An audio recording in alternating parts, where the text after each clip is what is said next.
विश्वास को प्रतिबंध तुम मो विरुद्ध अभियोग कर तू तो भाई कौन ता भोनी कथा को विश्वास करियो तमा निरो पड़ो कहीं शीघ्र विचार करी हमारे दंड विधान करो एत शीघ्र दंड विधान करबी प्रत्येक को निज निज समक्षरे कथा कहवा को सुযোগ तमा विचार कर धर्म प्रथम सेमान समान समक्षरे कथा है सारो तापर बुलाई सुनी सेमान कोटा कथा से इज्जत चाची से निज अभियोग करछि आ असंग मत उपस्थित अछि तार अपेक्षा कौन पाई किंतु अपराधी पर्यटन निज मुहरे निज दोष स्वीकार करेनि बाबा अपराधी निज मुहरे निज दोष को स्वीकार करता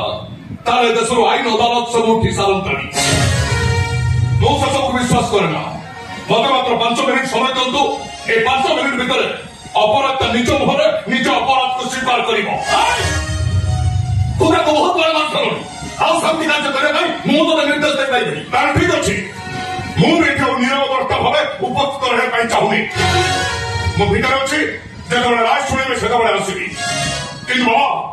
ରାୟଟା ଯଦି ମୋ ମନ ମୁତାବକ ନ ହୁଏ ତାପରେ ଯୋଉ ପରିସ୍ଥିତି ମୁଁ ସୃଷ୍ଟି କରିବି ସେଥିପାଇଁ ମତେ ଆଉ ଦୋଷ ଦେବେନି